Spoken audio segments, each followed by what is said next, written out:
you can see the chalkboard says the evolution of classroom disruptors, and that's what I'm going to talk about today.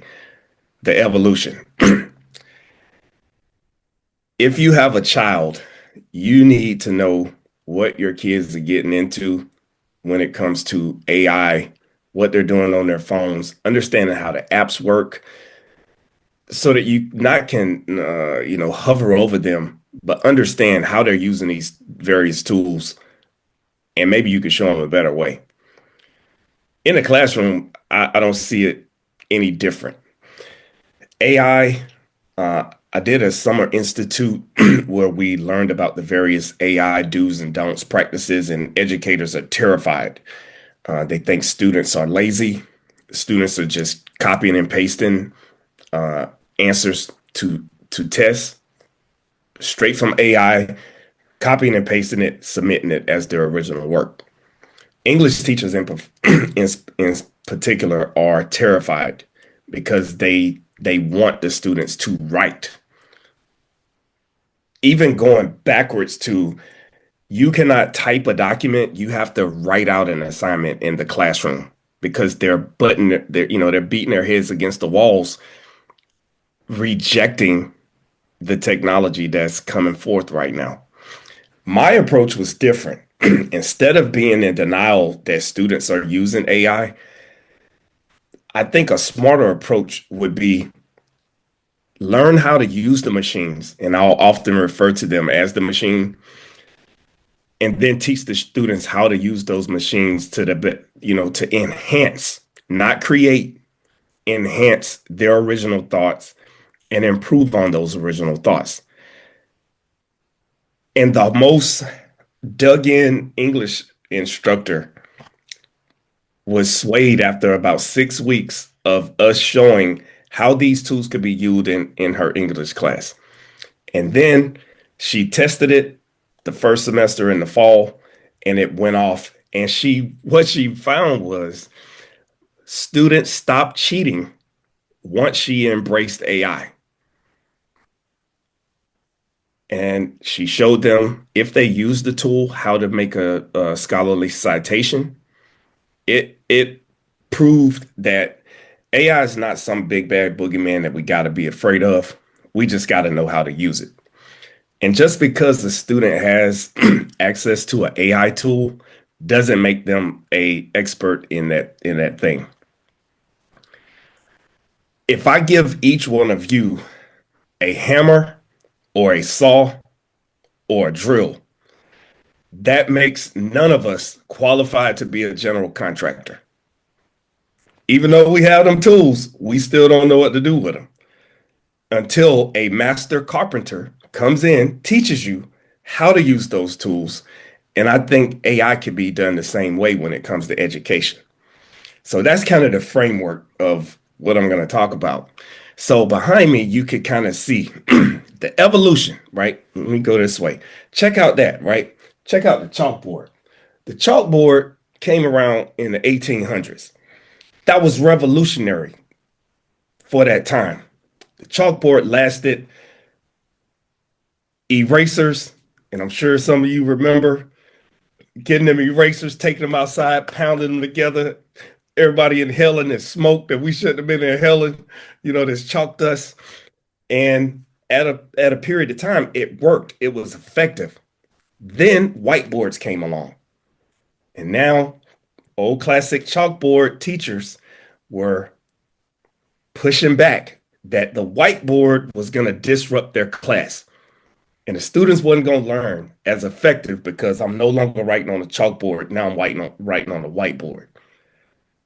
Whiteboard generation comes, and then the digital boards come into play. And that generation of educators who were stuck on the whiteboard don't want to go digital, and on and on and on, right? Did learning ever stop? It never did.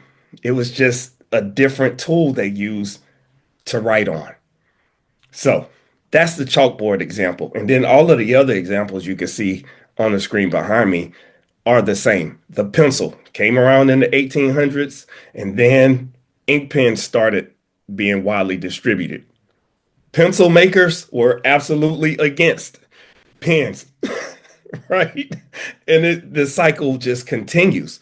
Uh, Not just in the education space in the classroom, but every time an invention comes along that disrupts the status quo pushes back and says, "No, this is going to destroy this thing we're used to doing." Okay, so we got the pencil. Next comes the typewriter. Now, those people concerned about penmanship and writing, they are rejecting the typewriter. They want nothing to do with the typewriter, even though the typewriter revolutionized the way we spread and pass information. Because now, instead of writing and correcting, now you could type. And then as typewriters got smarter, now you could make corrections on the typewriter using correction tape. You just hit the button, it went back, erase what you typed, and then you move on, right? Again, a generation of folks who did not have access to a typewriter or didn't know how to use a typewriter called the typewriter a disruptor. Fast forward, slide this way. All right, so we got the typewriter, and then I'm gonna come back to the typewriter and the computers and tie those things in together, right? So the radio comes along, absolutely changes the way news is spread, information is passed, because people are sitting around listening to stories, world news via the radio. And then you could kind of see how the evolution of the radio changed television. And then the advances in technology made television even smarter than they were when these inventions first came out. So, evolution of the radio. We go from the radio to 8-track to cassette to disc, now streaming. Is music worse because of these advances in these disruptors? No. There are still people out there who make good music. There are people out there who still play instruments. The music, if it's good, it's gonna be impactful. It's gonna change lives. So that's another example of a device being created that kind of disrupted the way learning took place. Now, slide on over to the overhead projector. So, kind of going backwards from the chalkboard to the whiteboard to digital media, the overhead projector was another item that disrupted classrooms and how teachers were delivering information to their students. Most of you in the room are of the generation where the teacher had that overhead projector on the cart, rolled it in the room, and he had those slides, and they wrote on the slides, and you hope the bulb didn't go out on the projector. I mean, this was revolutionary at the time. Teachers who were hell bent on sticking with the chalkboard or the whiteboard did not want to go to the overhead projector.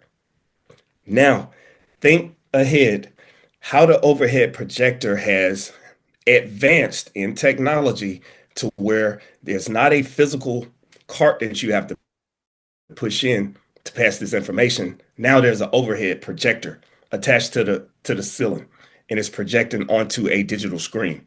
And that screen can be used as a touch screen. Again, the overhead projector worked for a period of time, and then engineers got smart and said, "Hey, there's got to be a better way to do this."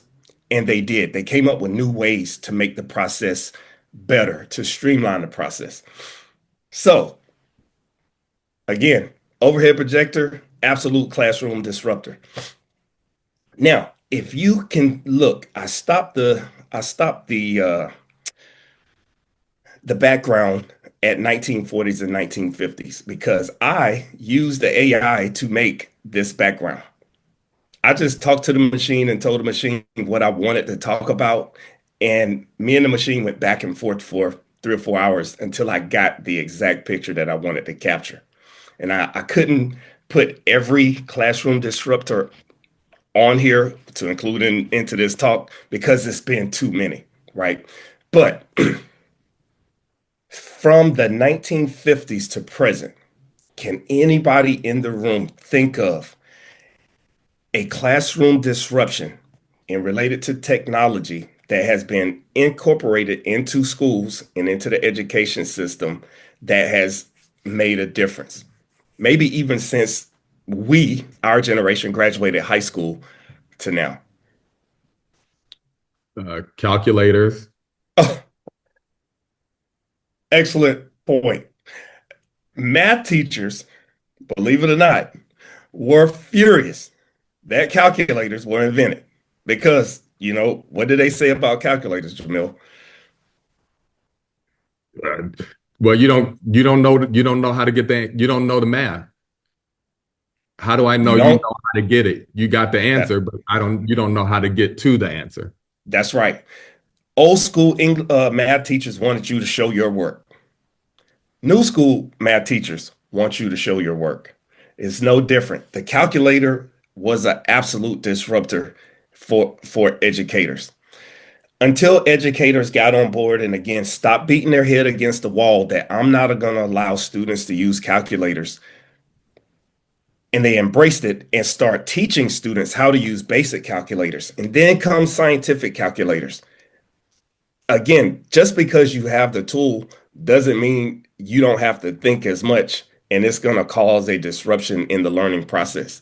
You're just going to be learning in a different way. You can still teach the basics and the fundamentals by writing things out by hand, but you can streamline and improve the process and reduce the amount of time wasted by embracing the technology and not fighting against it and telling kids you can't use it. Part of the problem is every time a disruptor comes up that changes the scope or the direction of education, some educators don't want to let go of the past. They want to hold on to it. It's a relic, and I found people who hold dear things of the past stay stuck in the past, and the technology is going to pass them by. Now they're not going to be able to effectively reach the students that they're trying to teach because the students have moved on with the technology and incorporating that technology into the classroom and into lessons. It just makes common sense, right? All right, Mr. U, tell me from the 50s to now, Jamil told us about the calculator. What tool can you think of that has been introduced in the classroom that has been a game changer? I'm not going to say the abacus.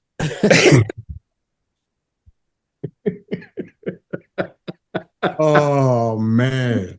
Okay. I feel like the ruler is understated.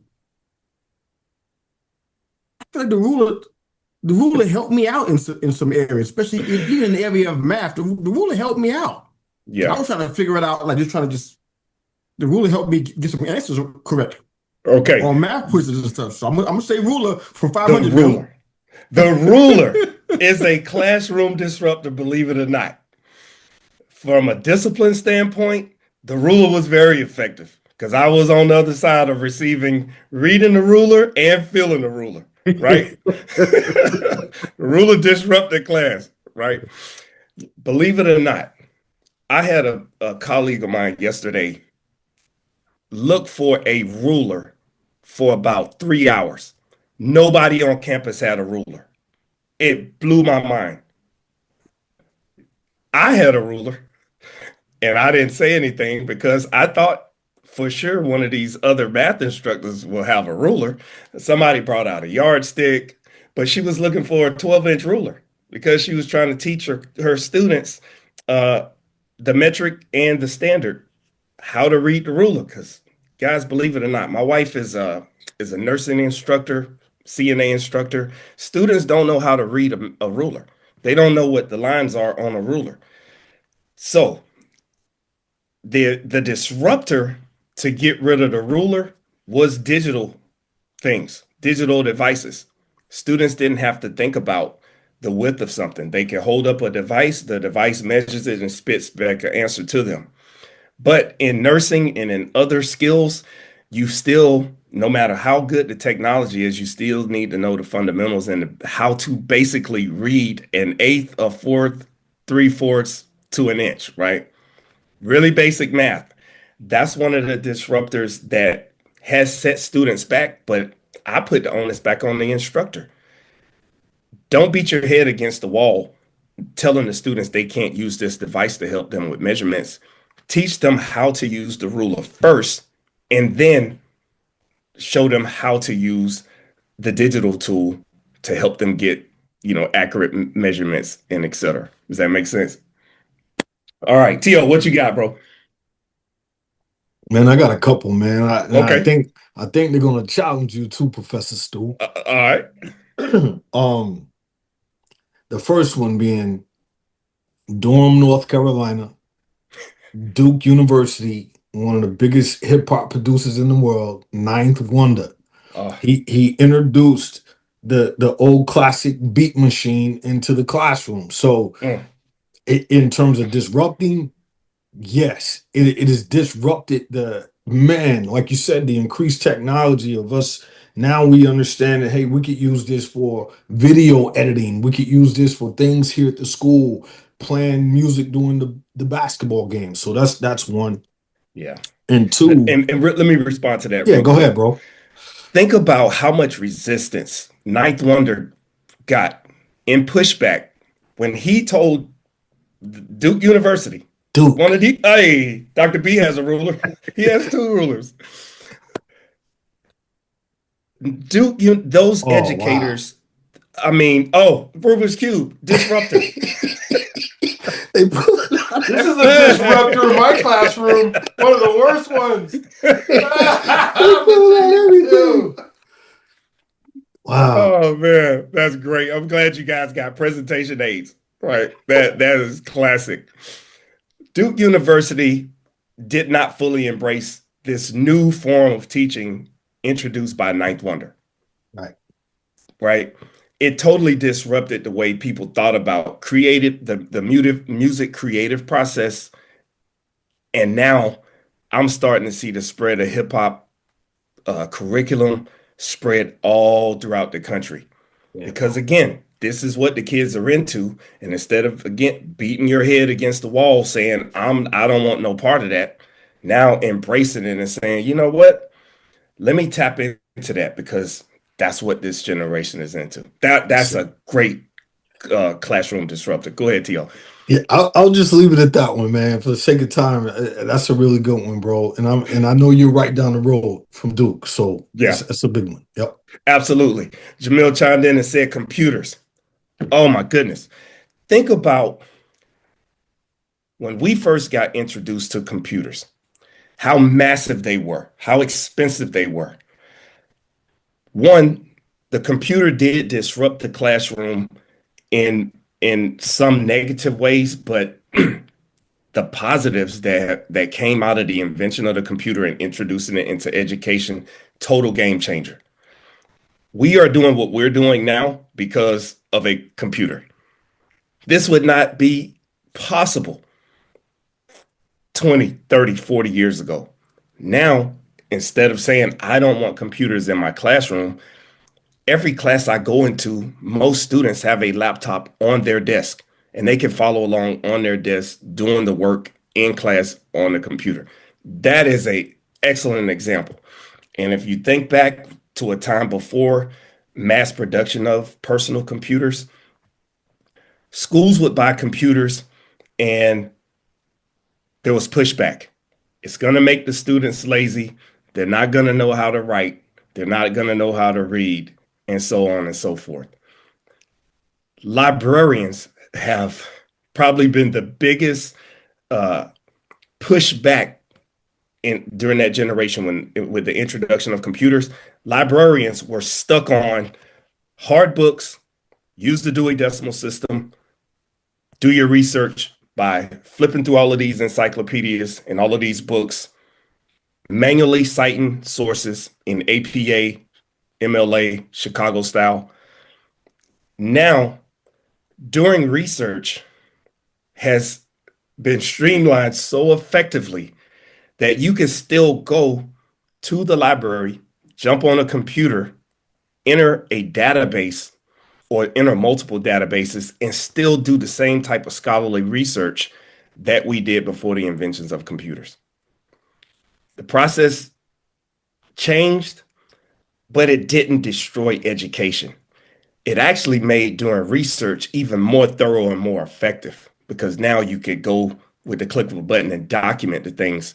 And think of how much time we saved just by not having to sit in a library to do research, but right from the comfort of your own personal space, you could sit, do a homework assignment, submit it, do research, submit it without ever leaving your home. That has opened up the door of education for so many people who never thought they had a chance to be a college student because they didn't have the tools necessary to be a college student. So that those were great examples, gentlemen, in the chat. VCRs, TV cards, another great example. Cursive writing, lost art. English teachers again, or penmanship teachers, are furious that students don't know how to write or read cursive writing. I was doing some reading a couple of weeks ago, and there are companies hiring, looking for people who can read cursive documents to interpret these documents. They're hiring because the art has been so watered down, and students just don't know how to write in cursive. I don't blame the students for that. I still think it's the instructors and parents who can still, nobody told us that we had to stop teaching the basics and the fundamentals. We still have the power to make sure our kids know how to write, read cursive, write checks, right? Basic things. Because the technology exists, doesn't take away from doing the things and knowing the basics. The maps is a great example. Pull down maps, paper maps that you keep in a car for road trips. I always kept an atlas, a road map, and an almanac in every vehicle, and I still do. I keep those things in my vehicles, and I will point out mile markers and road signs to my kids. And so as we were driving along, taking trips, they could follow, right? Now, if GPS goes down, you don't have to stay home because you're afraid to, you don't know how to get from point A to B. Break the map out. Follow the map. Know what this road sign is. If you need to report an emergency or you have an accident, you could point that stuff out. And when you call, you can say, "Yes, I am on Interstate 75 by mile marker 119." Like those intangibles, we can't say technology has ruined our ability to learn those things. It's still incumbent upon us as parents, teachers, grandparents to teach those kids. Yes, the technology is great, but you still need to use the basics. You still need to learn how to do the fundamentals. Analog clock is the last thing I'll cover. Believe it or not, there are a generation of students who don't know how to tell time on an analog clock. That is a requirement to graduate from CNA or nursing school. You can't take a blood pressure with a digital watch. And my wife tells stories all the time that students are failing tests because they don't know where the long hand is and where the short hand is and what that means. It's mind blowing. To spin it positively, I suggest to her this is your opportunity to fill the gap that technology has created in that space. Now, what an opportunity you get to teach these kids how to read a ruler, how to tell time on an analog clock, et cetera, et cetera. So that's it.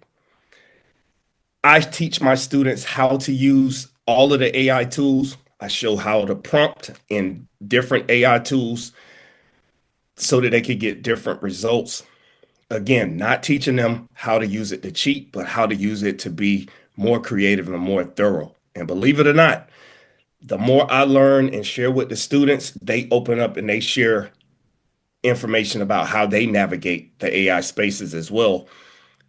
It's been super productive for me as an instructor to know that students aren't cheating because I'm showing them how to use the tool. And as long as they cite what they're doing, every there aren't a whole lot of problems uh, through my experience. So I'd like to open up the floor for questions. If you guys have any questions, closing But thoughts. I got a thought, Yeah, and it yeah, may go be, ahead. and I'm just going to throw it out here because I saw your post, and you're the reason why I showed up. And one of the things that just through some of the sessions that I attended really resonated with me of, okay, what are some of the best ways that we can use technology, and how, can we make it, work in our favor? And one of the Yeah, things that just resonated even in this presentation is that how sometimes we just feel like, and when I say we, I mean our generation and above, yeah, feel like, oh, technology is the degradation of our students, and they won't be smart because of all of these other things. And I think of, you have the people who are early adopters to technology who is going to jump in and really embrace it. And I think that's what this probably whole 3 hour session is about, right? The yeah. early adopters, the early majority, and getting away from the late majority and the laggards of, you know what, it's time to throw away that old thinking and adopt a new way of thinking, and how we can embrace it and move forward and be more productive, and That's right. be more effective in whatever field that we're trying to be in. But I really feel like that's an opportunity, and you being in an education field, you're probably at the center of it because you have Yeah. the opportunity to really guide the next generation. Absolutely. Which is why I got selected to be a part of the Summer Institute at my school because they know I'm open to learning new ways of doing. Like my way is not the way. I don't have the only footprint in how to do or blueprint in how to do things. But once I learn something, I'm so willing to share it and share out and work with somebody who doesn't understand the technology. And I'll even take time out of my schedule to go figure out the discipline that they're teaching and show them how they can adopt these things into the way they teach. Because again, the students are using it. Don't be a laggard Mhm. and say don't, because we know when our kids are told don't, they do. But and you brought up a good point. Probably the first point you brought up of how it's being used. So, I'm part of a lot of volunteer organizations, and we have a lot of scholarships that kids have to apply for, and they have to write an essay, X, Y, and Z. And the first thing they do is chat GPT. I'm gonna just go ahead and submit it. But now we have the software that is automatically cutting those folks out because it's showing, hey, you didn't write this at all. That's Chat right. he wrote this whole thing. And the other guy, I'm gonna call him Brother OO because I don't know how to pronounce his name. Hmm. Mentioned how to how to use Chat GPT not to write, but to help prompt you and to prompt your ideas to That's create right. whatever you want to write. That's Um, right. so I think there's just some different ways in which we can use technology to really help our kids, and to your point, to really guide them in what those ways are, versus just using it all willy nilly in a way that's cheating versus a That's way right. that helps to prompt their ideas and creativeness. That's right. And it's incumbent upon us as parents to take the lead in doing that because if we don't teach them, they're going to teach each other. Kind of like introducing sex in a conversation with your kids. If you don't tell your kids about uh, sex, emotions, attractiveness, they're going to listen to their buddy on the school bus who don't know nothing about nothing. Mhm. So I'm going to steal that opportunity from their friends and I'm going to give it to them because I could give it to them in a guided, constructive way to where they fully understand the consequences of doing what they're doing. And I look at AI in the classroom the exact same way. I'm not throwing them out there to the wolves and say, use ChatGPT, use Proximity, Claude, whatever your choice is. I'm telling them, here is the tool. I'm going to show you how to use it in the most effective way that still makes you think, still makes you organized, still makes you a scholarly based student. That's my time, Dr. B. Thank you. Appreciate you guys for being here. Man. was fantastic. I was on the other computer working with people, but listening as much as I could. I love the process. I love you talk about me being a former teacher is just huge. So we got 54 seconds left. If anybody else wants to make a comment or anything before the breakout room disappears, and you guys enjoying this so far? Oh, big time, Oh, good, big good, time. good, good. That breakout session in between when we got put in those small groups, Mm, that was such a good idea. And the questions that you forced us to think about is exactly how I think about the importance of the prompt in AI. mm, Mr. You talked about it in his session. You put in a bad prompt, you're going to get a bad result. yeah, The yeah. machine is smart. It is really smart, and you can't outsmart it. Hmm. So learning how to properly prompt, just like you did, Dr. B, with your questions for those small groups, that was hand down. That was phenomenal. Oh, cool, cool. Well, see you in the room.